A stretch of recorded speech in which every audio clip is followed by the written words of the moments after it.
before Lanwood, of course, there was life in this community. It didn't start with Lanwood, even though we're here to recognize the importance of Lanwood and some of the contributions of Lanwood. But you've heard of some of the community schools that ended up being a part of Rison Colored School. There was a school in Keeler, a small school. In Kabul, you never heard of it.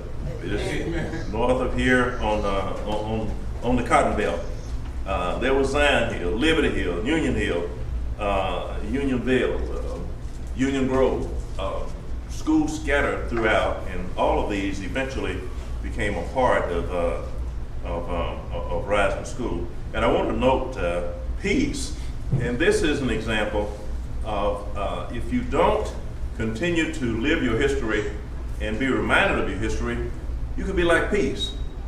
There was back in the early 1900s, a group of people from Mississippi came to an area called Peace, Arkansas. Peace was north of Rison on Unionville Peace Road, about 5 miles from Rison. And these people came here and developed a community that they considered a utopia for black people to come to. And I have a copy of an advertisement that was in the Cleveland County Herald in 1927. You probably think of 1927 as the year of the Great Flood in Arkansas, but it was noted for more than that right here in Cleveland County. And the article is entitled Peace College Movement. And this, there was research done by a fellow named Dr. Don Thurman, and I wrote a grant.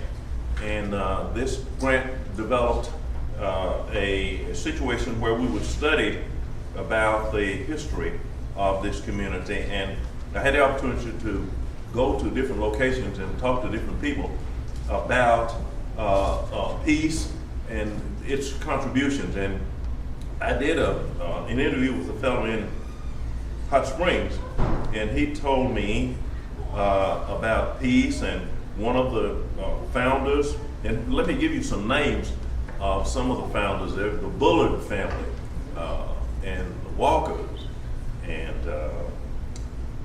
the Wilsons, and several other families that came to peace to better their lives. And in 1927, it was Labor Day, and this advertisement deals with it. Carnival land and lot sale and school benefits. Peace, Cleveland County, Arkansas. There would be airplane rides, flights daily, grand music jubilee, singing, prominent speakers of both races, airplane flights, $2.50, experienced and safe pilots, sanitary barbecue, train service. There was a train station or train stop in Peace. There was a post office there. It was one of the largest sawmills in the area. And it hadn't been beyond some of our recollections, because as we speak, there was a lady whose mother was a postmistress in Peace. You've heard of Essie Benton, sister-in-law. Her mother was a postmistress there. And anyway, where is Peace now? It's nothing but a blip in our imagination, because nobody lives there, and the only signs that you will see maybe are some concrete boulders, some old pipes from the water system. It's no longer there. But this is to show you that if you don't continue to recognize your community and the responsibilities that you have in doing so, you'll be just like Peace. You'll be non-existent. You'll be like some of the other places where schools were that will be non-existent. I also like to call your attention to another community that's the community has virtually vanished. You've heard of Roland School. It was a Rosenwald school started by Booker T. Washington, Rosenwald, Citizen Roebuck and Company.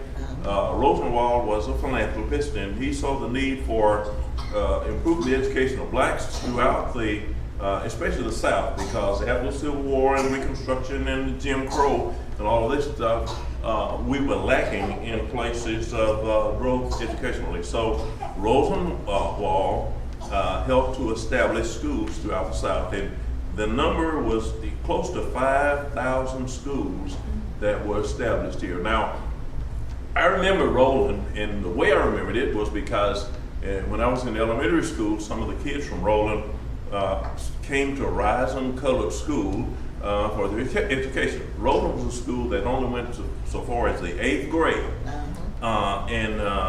As time went on, and of course they had no bus service, and people from all over the community, out over Union Grove Way and Kedron, and they ended up walking to school because there was no transportation. Well, as time went on, Roland consolidated with Rison Colored School. And I remember I guess I was in the 5th grade, and our class size increased almost twofold. We ended up with 43 students in the 5th grade.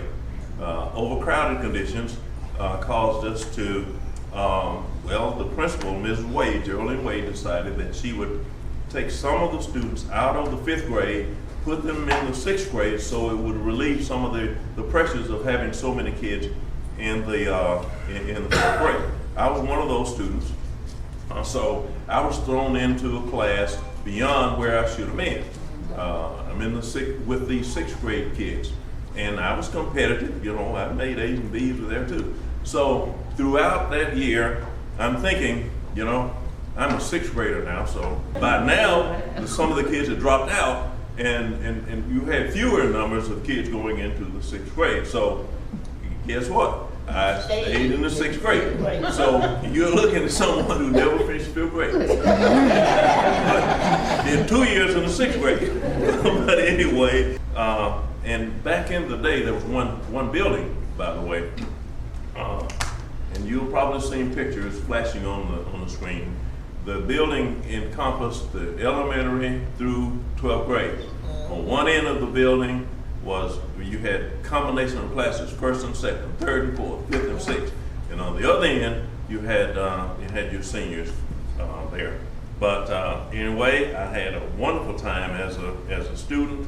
I had great teachers, and it was really a joy to me to be in school, because if you're not in school, what are you going to do? As I finished the 6th grade 2 times, I was finally promoted to the 7th grade, and the building was a big change. We had gas heat. Now in elementary school, we had wood heat. And over the summer, you'd see guys coming from the sawmill with big old loads of wood. That was going to be our source of heat. And during that time, there was a constitutional thing that allowed us to be in school separate from the whites. Okay, you've heard of probably Plessy versus Ferguson. All right, and what about indoor plumbing? Whites had indoor plumbing. We had an outdoor prison. Okay, separately. Nearly all of those kids in the white school before I even met them. Because the books that we got were books that had been handed down from one year to the next. And each year, of course, when you get a book, you put your name on it. There were 4 or 5 names on those books whenever they came to us. All right, and if I didn't get the names from the books, I could look at the desk. And the desk had their names carved in on the desk. And if you had to write something, you couldn't put your paper directly on the desk because of the cut marks and the indentations on the paper on the desk that would interfere with you, puncture your paper because of the carvings and all. Interesting story about that. I remember, of course, I'm jumping a little bit ahead of myself on that, but I'm going to tell it anyway because I got the floor. We were in class one day. Of course, I'm a teacher now. Like I said, I'm skipping. And all of us, we hear a lot of ruckus in the hallway, a lot of noise here. So we go out there, and they had brought us some desks. I remember that. And those desks were like I had described earlier, with the names of all of those kids. And there were some kids in that school that year, and Jerry Roshell being one of them. They got those desks and marched all the way down from Lanwood of Main Street down to the white school and dumped those desks on the yard at Rison High School. There was never a word said about it. A few days later, we got some new desks though.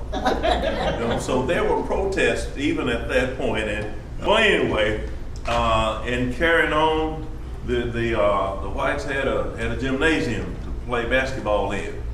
Our gymnasium was, like I said before, we had this one building, and you had the elementary on one end, and you had the high school on the other. Well, in the center of the building, there was a space called an auditorium, and it had folding doors that was between the 5th and 6th grade and the 7th and 8th grade.